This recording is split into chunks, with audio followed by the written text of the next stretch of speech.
My name is Jennifer Schenker, and I'm the editor-in-chief of The Innovator, a global English language magazine about digital transformation owned by Groupe Les Echos. We're here this afternoon to talk about a fascinating and important topic, AI and bias. And it's a topic that concerns us all.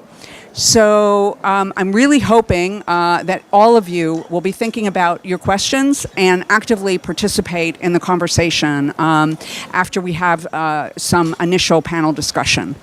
Now, many of you may have seen in the news in the last couple of weeks that Reuters wrote about how Amazon, a few years ago, decided to use AI in its hiring process.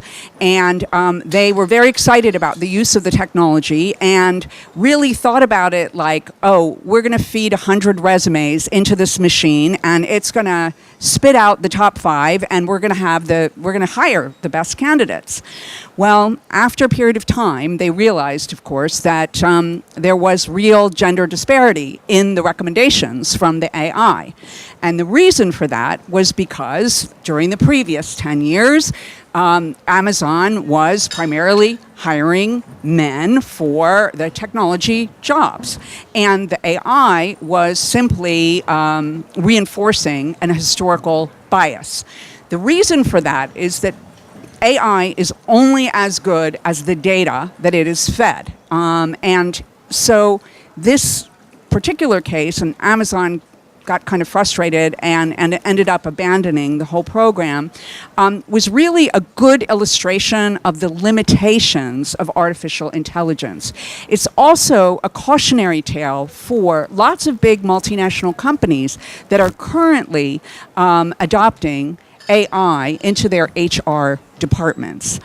Now, we're in a world today where rather than having a nuanced view of AI, we either see it as being dystopian technology that is going to take away all of our jobs and cause terrible things, or we're looking at it as with a utopian view, as a technology that will save us and help us solve the world's most difficult problems, eradicate disease and hunger, and really, bring us into a post-war age. Neither, of course, is true. So this afternoon, what we're going to try to do is to give you a realistic, nuanced view of AI, to look at the pros and cons, to see what can AI do for the world in a positive vein, but also look at what are the safeguards that need to be put into place before we entrust machines to hire people, to decide who goes to jail, or in the case of autonomous cars, in case of an accident, to decide literally who should live and who should die. So to discuss these topics, we have a really super panel who I know will give us a diverse points of view. So immediately to my right is Carolyn Wynn, PhD Director, Technology Policy, Corporate External and Legal Affairs for Microsoft.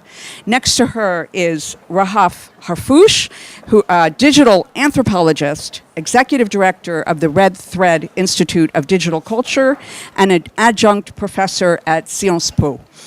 Immediately next to her is Anna Ukhanova, who is the lead AI and machine learning research team Europe for Google.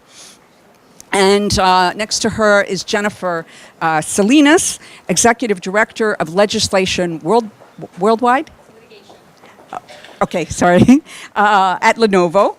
And last but certainly not least, Stefan Bouet from the Team Lead and Research Manager at Renault. So I'm going to start by asking each of the panelists to tell us what, in your view, are the pros and the cons of AI. And we can start with you, Carolyn, if you like. Thanks. Can you hear me? Perfect, great. Thank you very much for setting it up, Jennifer, for setting up the context for this. With respect to AI, the way that Microsoft looks at it is, this is a general purpose technology that helps to provide insights into processes and decisions that you're making. As Jennifer mentioned, it learns from past data. So what that means is that it will help to make sure that when you're making decisions with additional information. So the good part of that, let me give you like one example. Let's say that we have in our work a 20-year-old young woman who was studying computer science at an engineering college at the outskirts of Kathmandu. So what she did is her aunt and uncle lives on a tiny farm whose livelihood is based on herds of animals. So what she did is, anytime that there's an outbreak, for example, and the herds die, that means, they have a lot of issues in terms of economic livelihood. So this 20-year-old girl decided to develop a mobile app that will monitor signals from the cows, in terms of their heartbeats, the way they step, the way they walk, etc. And by that, she was able to identify, when the cows develop an anthrax before it affects the rest of the herd. Half the world away, we're doing work with radiologists. So what AI is good at, it's good at detecting patterns. So we're working with radiologists to identify tumors, cancerous tumors. So if you look at radiology using AI alone, the accuracy rate is something like 92%. If you look at radiologists, it's 94%. But when you put the two together, it approaches the accuracy rate about 99%. And that's the message that I want to end up on, which is the fact that it's not about AI making its own decision. It is a technology to be used to augment human abilities. And that's what we look at it as. It's how can AI be used together with human to make sure that the goods that can be obtained is better than either alone. We know that we have the ability, we have a tendency when there's a technology to say, it's better than human. No, it's more consistent, but it's either consistently good or consistently bad based on the data. So AI needs to really work with human. In terms of how to manage the risk, potential risk, and it's not just bias, Microsoft believes that this is very much a conversation that all of us need to participate in from our different perspectives. Technologists, sociologists, philosophers, policymakers, all needs to be at the table along with researchers to say how can we identify the potential issues and how can we all work together, because AI is a part of the solution. And so what we think is in terms of enabling trustworthy AI, it needs to be unbiased. I'm going to go back to fair in a discussion later on. It needs to be safe. It needs to be secure and private. It needs to be inclusive, right? Because inclusive AI means that the world's better.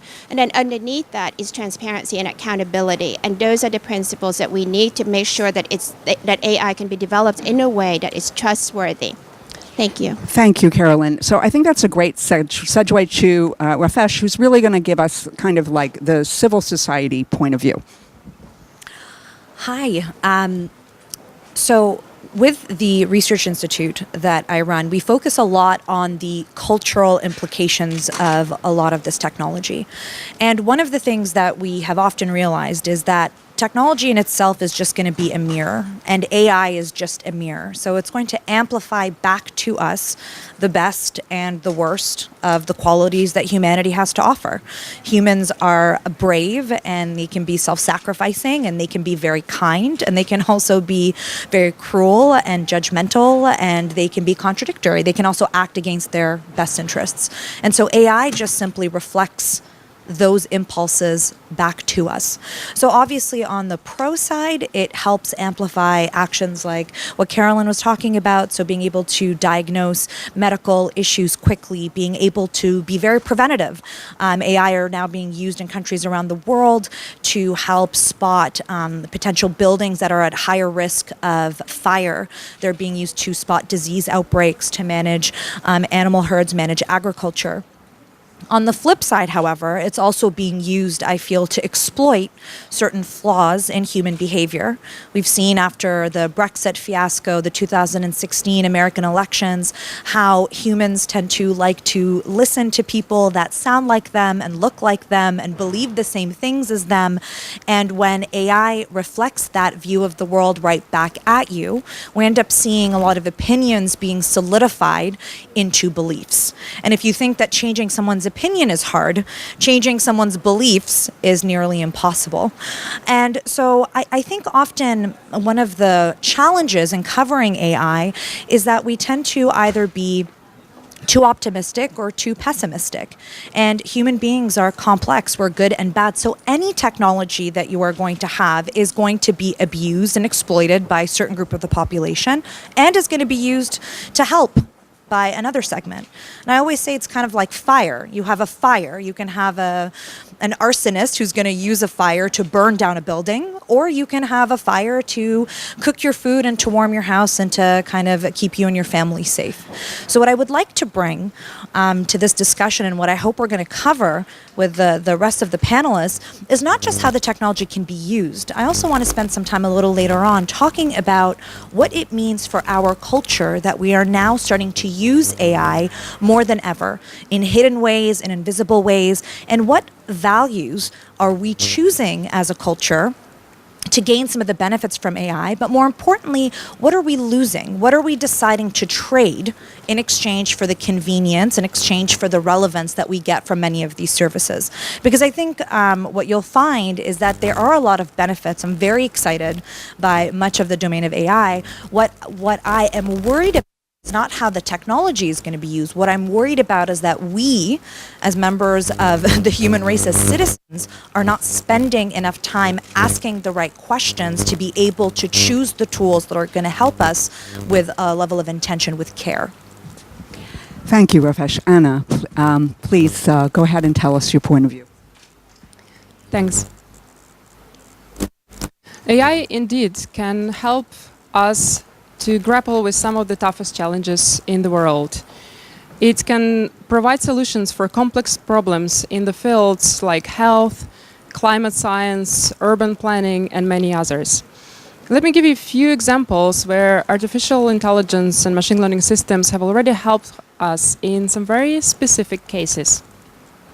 For example, in YouTube, we use machine learning to automatically provide captions to over 1 billion videos in 10 languages that makes them more accessible to more than 300 million people that are deaf or hard of hearing worldwide. And we also collaborated with Gina Davis Institute to build tools that help us identify much quicker and more easy the gender bias in the films. And the results in these findings are astonishing. That women are heard and seen in the popular films twice less than the men are. And the women are seen on the screen more only in one particular genre, horror films. And there is more studies that also, like in other areas, like in the companies, we see that more diverse groups, more diverse populations lead to much better outcomes. The films that are female-led are also providing higher earnings, up to 16% higher than the films that are male-led. And this is how artificial intelligence helped us understand and raise awareness about those blind spots in the media and encourage storytellers to look at the broader sets of populations. If you spend this last couple of days in the Women's Forum, you might also have seen the demonstrations of Project Respect, which aims to make conversations more inclusive. It uses machine learning technology to identify harmful and toxic content in the comments before they are posted, so that we can have safer and more inclusive online conversations. And of course, all of these great examples can give us a temptation to feel that algorithms are absolutely objective and that they provide us with the right answers every single time. But the truth is, as was pointed already by my fellow panelists, is that those technologies are only as good as the data that you feed in them. And we need to remember that the data for those algorithms is gathered, organized, and labeled by us, by humans. And so we need to be very, very careful when we are looking at the data that is used for training those models.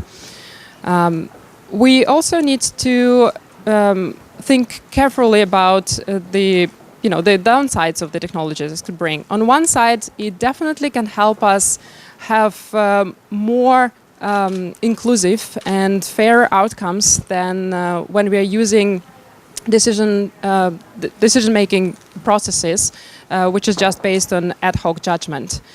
And these biases and issues in those machine learning models can come from many, many different sources. They could come from just the societal biases that are embedded in the training data. They could come from poor technological choices. They could come from just complex feedback loops that sometimes arrive when the system is deployed in the real world. And there is no single issue that could cause this. Likewise, there is no single solution. At Google, we have the goal to make machine learning systems fairer, more inclusive to everyone. And we approach this complex problem from different dimensions, and we also try to mitigate societal biases. And among those different dimensions, one of the most important ones is awareness. We try to make sure that people understand that the fairness points in the technologies like machine learning are very important, and that's why we also created educational resources like mlfairness.com and included modules on ML fairness or in our machine learning crash course that is available for everyone in several languages. And I believe that addressing those issues is a collective effort, and it is also shaped by opinions from many, many different stakeholders, and we are committed to listen. And as the world continues to change, we will also continue to learn from this. Thank you, Anna. So let's turn to Jennifer. Quite often technology is ahead of the legal system. As a lawyer, what sort of challenges does that pose? Well, I first want to thank the introduction of AI, because it just means all the lawyers are going to be employed for a very long time. Certainly, there are a lot of legal issues that have arisen, and not only in what does it mean when companies actually utilize AI to make hiring decisions, to make promotion decisions, to make all kinds of decisions, but also AI is being used or attempted to be used for how we actually use our legal system when it comes to sentencing guidelines, when it comes to criminal justice reform. And so it's, as you can imagine, there are many things that AI touches on with respect to the law. One thing that I want to say about that with respect to how it impacts companies and how companies are utilizing AI, which is a good as well as a dangerous area. One thing that's been very clear from all the stories that have come out and the comments that have been made is that there is no question that AI, as it's currently exists or has come out in the past, it has revealed significant biases, right, with our data. So we know that that the data that's out there, I'll use myself as an example. I am Mexican American. My family immigrated from Mexico. My mom immigrated from Mexico when she was 14 and worked in the fields, undocumented. And I'm in the United States. And so if you were to Google, or if you were to use AI with certain data points based on the rhetoric that has been going on in the past few years in the United States, you would think that I'm a criminal and a rapist because my mom came from Mexico undocumented, right? Nothing could be further from the truth. And in fact, there's no data that actually supports those statements. And so if you collected data just from one particular source, it could be incredibly dangerous because you would then think that all of us were criminal and rapists. So we know that the AIs that has existed, or rather the data collection and the machine learning that has taken place, has been very profound in revealing something that many of us have already known. We knew that there is sexism in the work industry. We've known that there has discrimination. We know that because certain facial recognition patterns weren't working and weren't picking up people of color, is because that this is this bias that's existed for a long time. So it brought the implicit bias that many of us have said has existed to the forefront, and you can't deny it anymore. I like to analogize it to body cams. For the longest time, people of color, especially in the United States, have said that police brutality has been going on in a more systemic way, and there was a lot of discounting of that until body cams were being required by police, and now we know it's a systemic problem. Similarly, AI has revealed those weaknesses and those biases that we all have, especially women, we know exist. And so that's actually powerful. That's actually a powerful thing for all of the women here in this room. You can actually use AI to make your case. As lawyers, we like to make our cases. The thing that I love about Lenovo is that this is not something, this bias or this understanding, recognition that this bias exists is something that the company has known since its inception. In 1986, when the company decided to bring PCs to China, I mean, it's kind of crazy that PCs were not introduced into China until we decided to actually take an IBM circuit board and enable it to process Chinese characters. So it's kind of in our cultural DNA that we've been an outsider and that we're going to be more inclusive. And so this has been a push for us way before it was ever in vogue.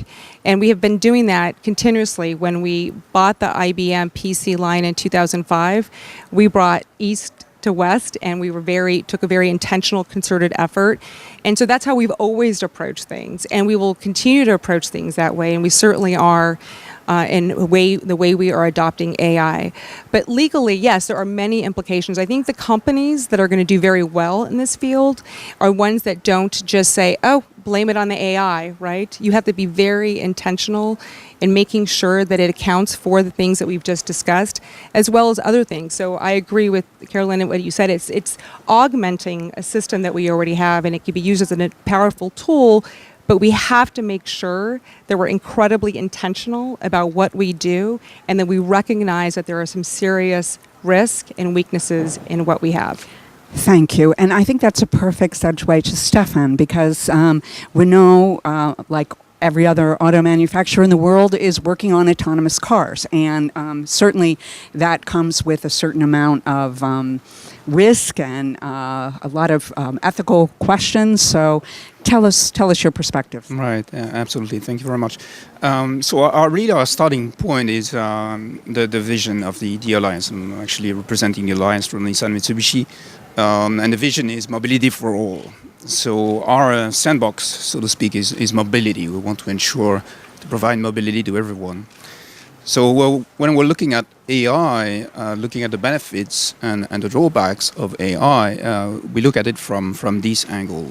And we look at what's broken in mobility in general.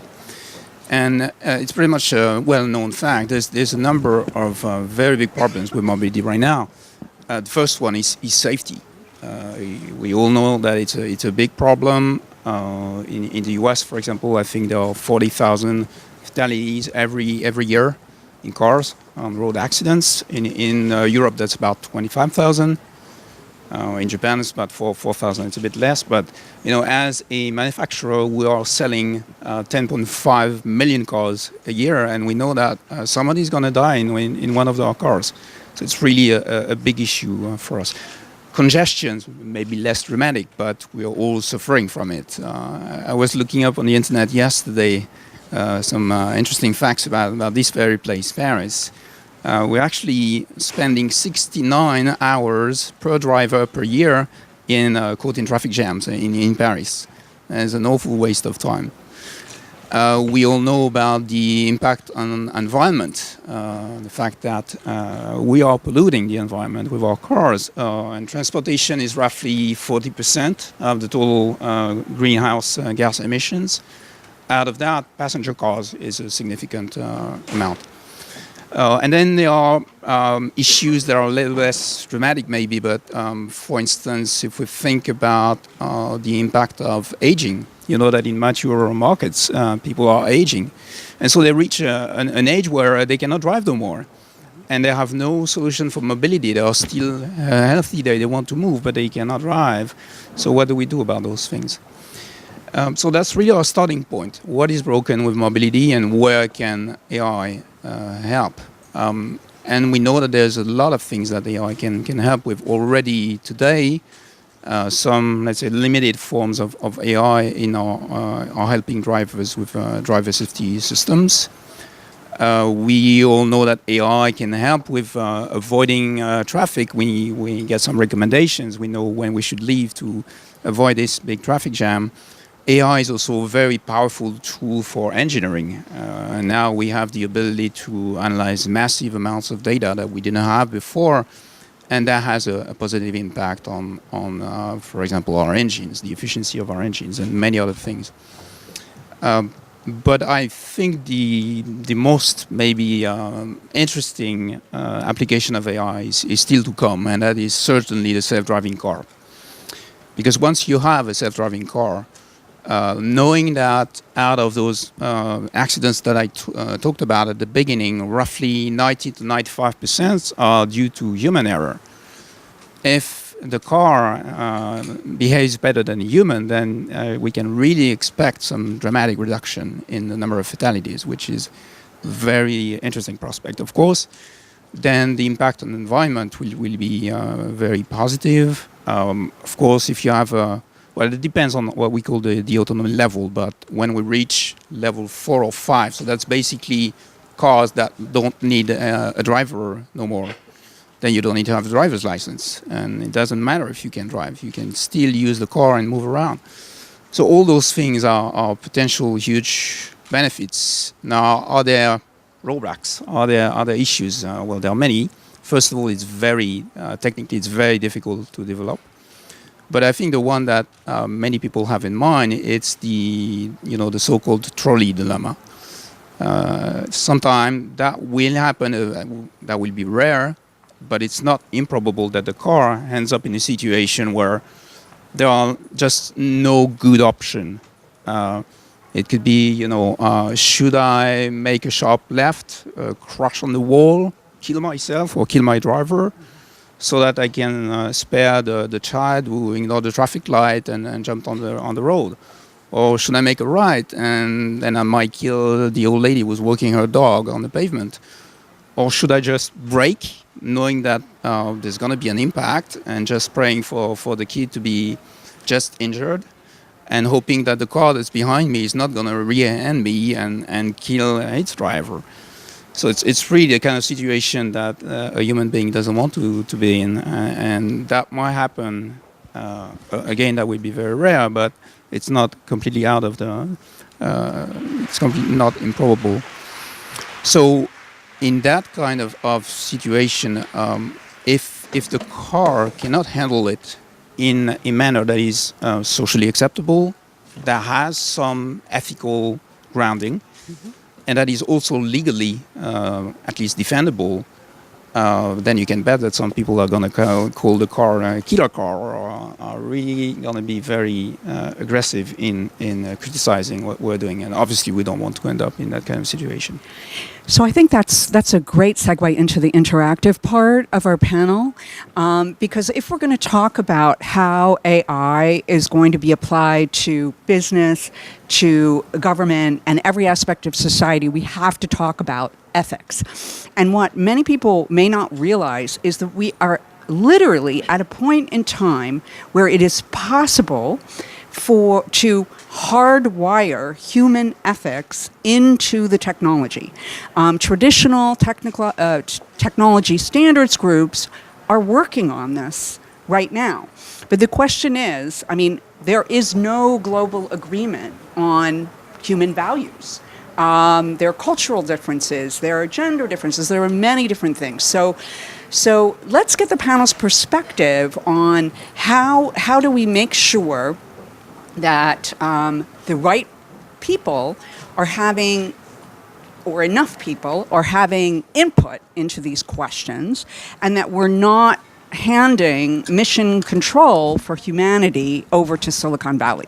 And I'll let you run with that first. stole my mic.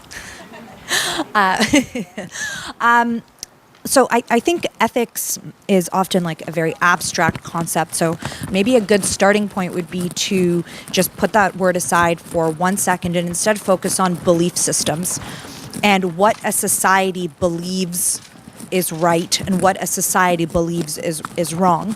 Because in your example about the car, say it has to make a decision between an old lady and a little kid, or maybe a young mother.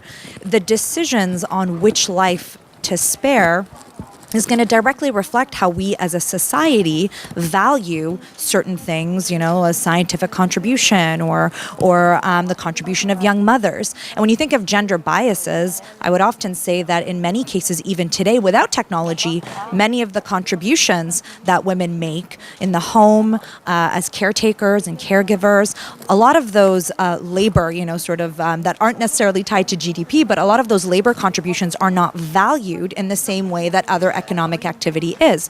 So if that's the way that it is right now, I mean, why wouldn't those belief systems simply continue to be reflected in the technologies of how the car decides to make a decision? The second point, which I also think is interesting, especially when considering belief systems, is the competing priorities that you often have inside of a society with the different stakeholders. So maybe it's not a car, maybe it's a truck, and maybe that truck has $30 million worth of equipment on it.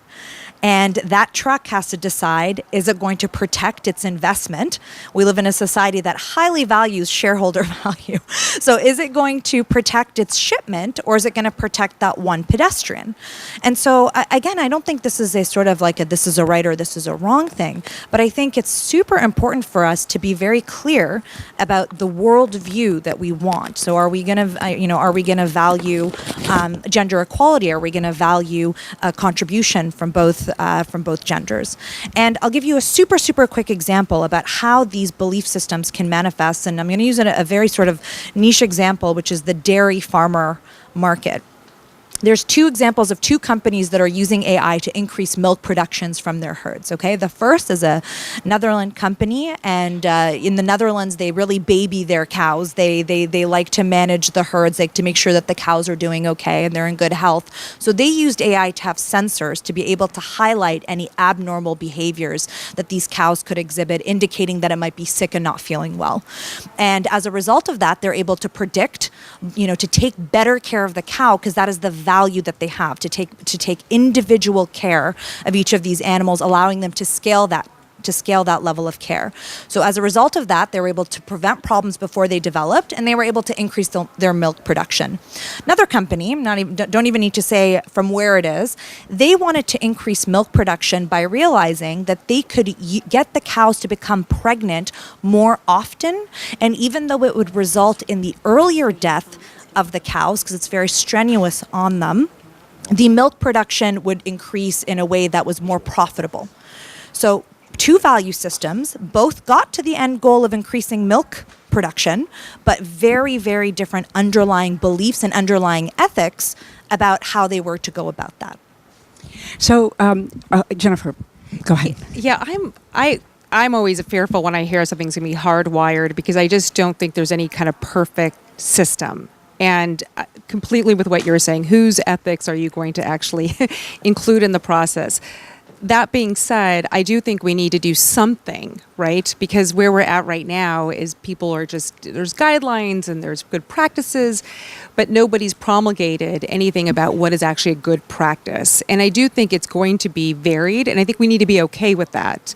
And so from a legal standpoint, I mean, I think the biggest concern, let me just step back. I can only imagine. I know exactly who you're referring to, what country, or at least have some ideas as to the latter example. But in the United States, now this isn't a perfect system by any means, but our laws are typically more broad in scope. It's a common law system, and so we don't have it as nuanced as civil law systems that provide for every little iteration.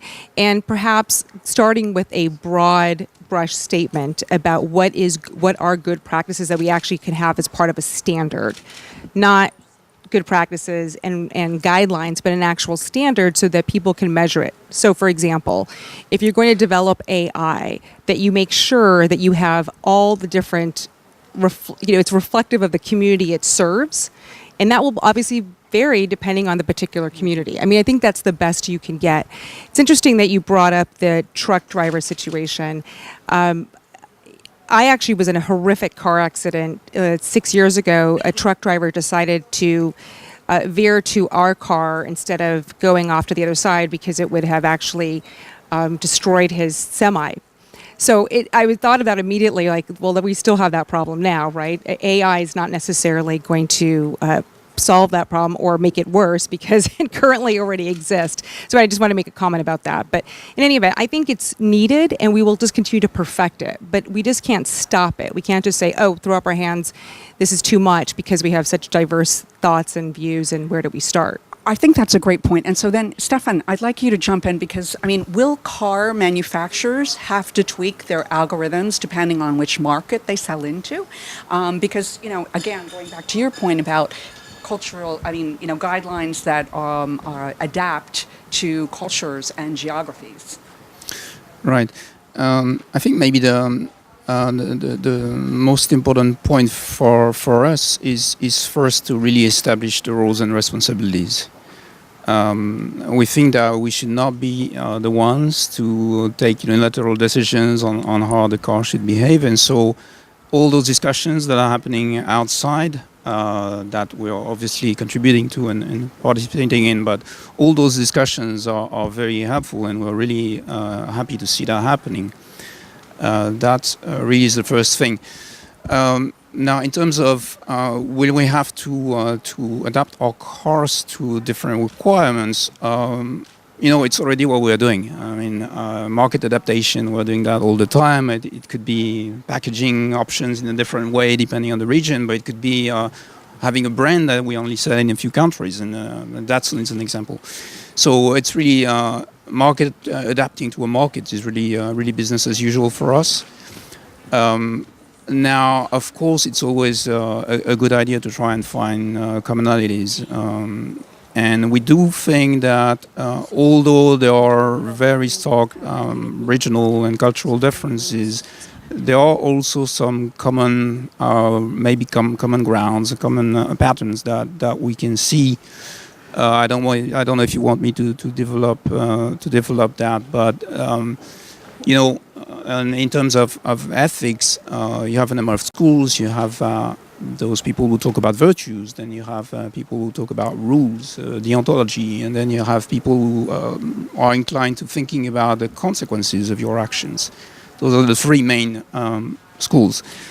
And when we run surveys, and when I say we, I'm exaggerating a bit, but the surveys that we've seen, and I'm sure we're going to talk about Morale Machine, which is an impressive effort out of the MIT. When we look into the results, it's pretty clear that most people, although they have different conclusions, they do use this consequentialism approach. They are thinking about the consequences of their choice, rather than thinking in terms of virtues or thinking in terms of rules. Or that's really something that seems to be a common theme. And then we see very few people saying that suicide is the good option. Very few people are ready to kill themselves. Right, of course. Well, but let's talk about the question of accountability and trust. So, Jennifer, I think you're right. Like, there's no stopping this. It's going to happen, right? And we need to find a way to bring in different voices. And there are a number of different associations, especially industry associations and standard associations, that are trying to work on this. But can we trust big companies to make the right decisions? How do we hold them accountable? And let's go back to the example that you gave of the police cameras, because absolutely, until there was video evidence of racism and violence by police officers, it was very difficult to prove. And so that's a perfect example of the positive impact of AI. On the other side, we are now, hearing a lot about how AI is being used for surveillance and to control the population in China. And this brings up human rights issues. There's also issues about how if police are using this to identify everyone on the street, there's privacy invasion issues. as well. And there's issues about, the AI not being able to differentiate people of color well from, as well as they do with Caucasians. So there are all these different issues, and we have to overcome this trust issue before we can really move forward. So I'd love to hear from Carolyn and Anna on this. Thanks. That's indeed a very, very important question that you're raising here. And when we think about a technology as powerful as AI, we also absolutely need to think about the consequences of the use of this technology, and we need to discuss it.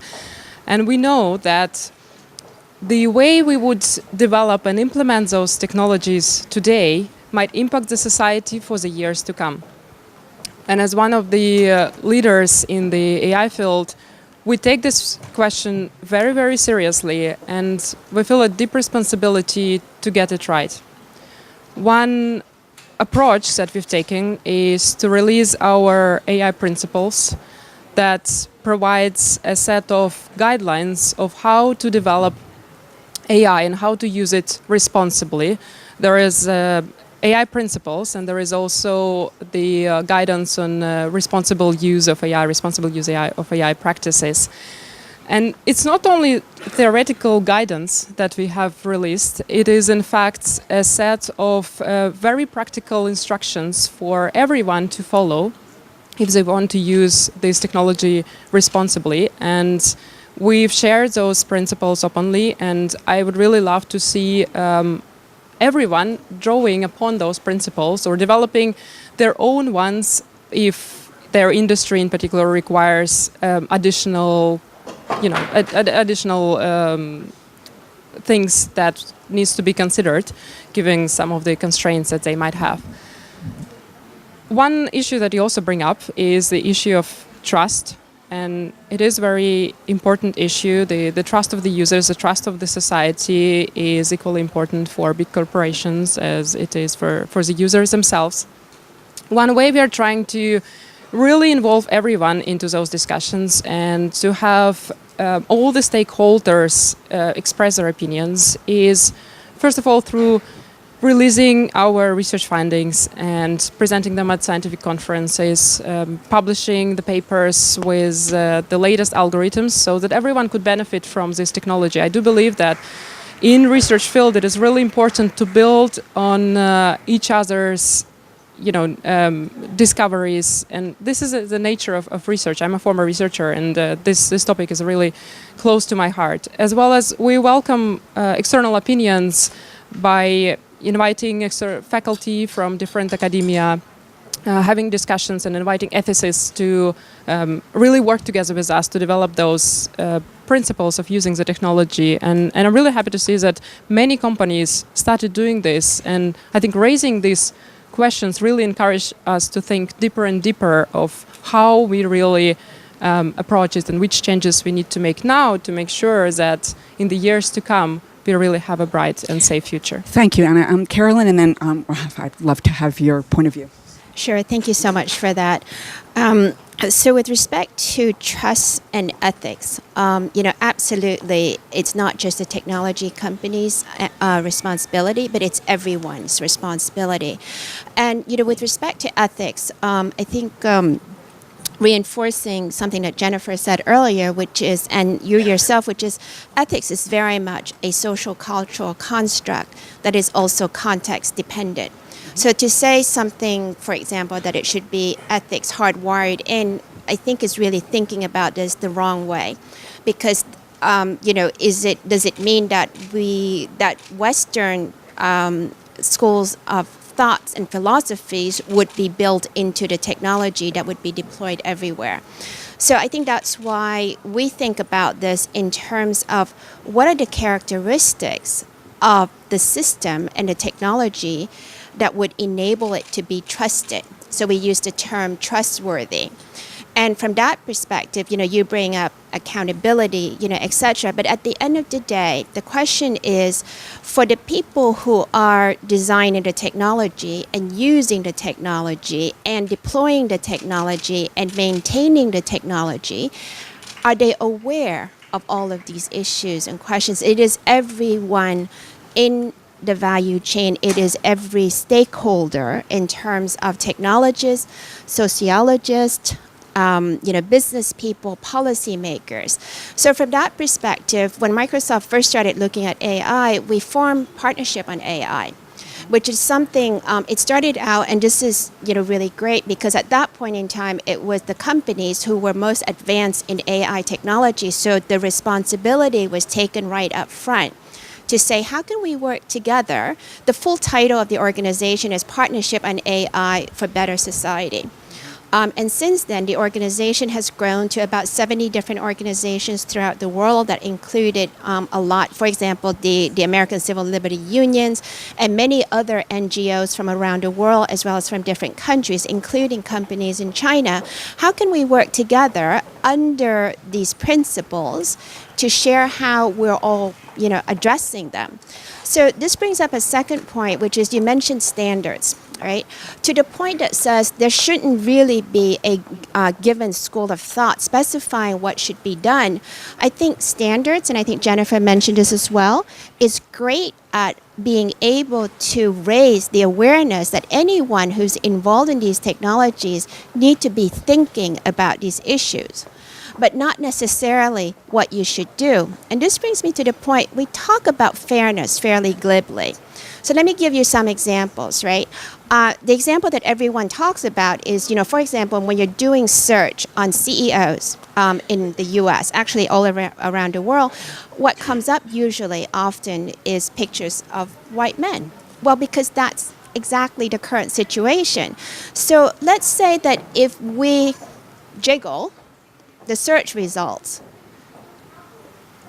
what lenses should that be done under? Right? And from a regulatory perspective, are we imposing our perspective on what those search results should be? So this is why when we talk about fairness, I tend to talk a little bit more about how do we identify and demonstrate and communicate out the information that says the result is biased. The result has some issues in it. And then what do we all want to do about it? And I think these are the kinds of conversations that needs to be taken. One other thing that companies should do is internally within Microsoft, we have an organization called Ether, which essentially says, hey, if you're doing facial recognition, is it put to the right use? Should we be taking on this deal, for example? Are there users that would make us uncomfortable in terms of how our partners and customers may be using the technology? So something. It's great to hear that that companies are, taking that kind of responsibility. But I'd like to hear from you if you think that enough is being done. And I wanted to get back to a point that was made earlier in the conversation about trade-offs, right? So, Alexa could make your life more efficient. But do you realize that it can listen to absolutely everything that's going on in your house, and are you willing? Are each one of us willing to make that kind of trade-off on our privacy for a certain amount of efficiency? So I think both of you raised some really interesting points. I think, Carolyn, to your point, what would concern me is if I searched for CEO and I saw more diverse search results, that might make me feel good. But if the reality is that there's still predominantly white men, then my feel good is coming at the expense of reality. And that to me is very problematic because we're seeing a lot of algorithms that are catering to what we would like to see and not what we need to see. And I think when we talk about democracy and making informed decisions, this honestly terrifies me because sometimes we need to see uncomfortable things, difficult things that we don't agree with, things from people very different from us. And to your point, I love the idea of, that you have a set of values that you put out there, but I don't necessarily think that's enough, because I think the values reflect this idealistic worldview, but those aren't the people that you have to worry about. You're not worrying about the idealists that are going to say, yes, we're aligned with, Google's vision for AI. For me, I think about, okay, I study a lot of online digital communities, and we track the radicalization of people's thoughts and opinions based on their social media feeds. So just as a random example, if I'm on YouTube and I'm being shown increasingly content that is being determined by an algorithm, which is just showing me more radicalized versions of what I already believe, like conspiracy theories or things that are not true, or facts about immigrants and migration and climate change. If I'm constantly only being fed things that have no basis in reality, and then a person decides to take action based on those things that we're seeing, based on that content that they're being deliberately fed by an algorithm, then where does the responsibility lie? So for me, I think it's about contingency planning. I think every single technology that we've ever introduced, from the fax machine to the telephone to, everything has always been in some point exploited or abused by a minority of the population. This is just normal.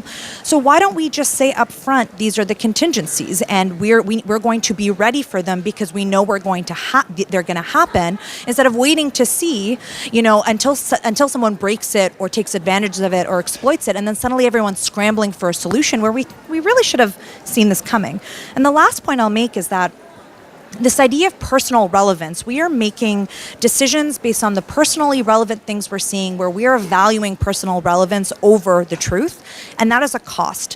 When we are telling Alexa to play us our Spotify list, or to when we're using search engine results, we're getting all of these things, there's a lot of benefits, but I believe that we are trading off a certain segment of informed decision making that could be problematic if we're not very clear about it from the get-go. Thank you. Do we have time to ask questions of the audience? Okay, we can do 2 questions, and then we'll wrap up with a real quick call for action from each of the panelists. Does anybody have a burning question? Hi, I'm Nina Gardner, and I teach business and human rights. So I have a question. We had Mary Robinson here on under the UN guiding principles. Whenever you have a product, you're supposed to do a due diligence on the impact of the product, and then you should also have a right of recourse. And the question is, artificial intelligence, if on sentencing guidelines in the judiciary, or financing decisions, or or even if, why didn't you get the interview and the screening? With the algorithms, what kind of recourse or transparency do you have on how these decisions are made? And if you want to complain and appeal, what can you do? Well, they're all looking at the lawyer. I will say this kind of goes back to just something that's true for any industry, putting aside AI. And I think this is incredibly important about the company that's developing the artificial intelligence, right? So when I said about being intentional with what you're producing, it means that you make sure that you have all the stakeholders at the table. I mean, Lenovo uses this statement about being an anthropologist and not a tourist when it comes to cultural competency. And I love that statement, right? Think about it. The difference between an anthropologist and a tourist. And so we know that there's this inherent problem, and so we approach it recognizing that there's an inherent problem. I'm not going to say you're going to be insulated entirely. In the United States, I don't know if anyone knows Shelley Winters. She's an actress. She stubbed her toe while she was walking in the beach in the Pacific Ocean. So she sued the Pacific Ocean. So you're not going to get rid of lawsuits, but you're going to be able to somewhat insulate yourself if you've shown good protocol, right? That you didn't intentionally, basically say we're going to fly by the seat of our pants and throw caution to the wind. But if you were intentional and really used best efforts to try to make sure that you deal with these issues, I think that's going to help you a lot. I think that's going to go a long way. But you have to make sure you have the right people, and the company is reflective of the society it's serving. No more question? Okay, sorry. So now we're just going to quickly ask each panelist to give their key call for action to the audience. And Stefan, do you want to kick off? Yes, sure. I guess for me, the most important thing right now is probably education, because the whole thing, started in like 10 years ago.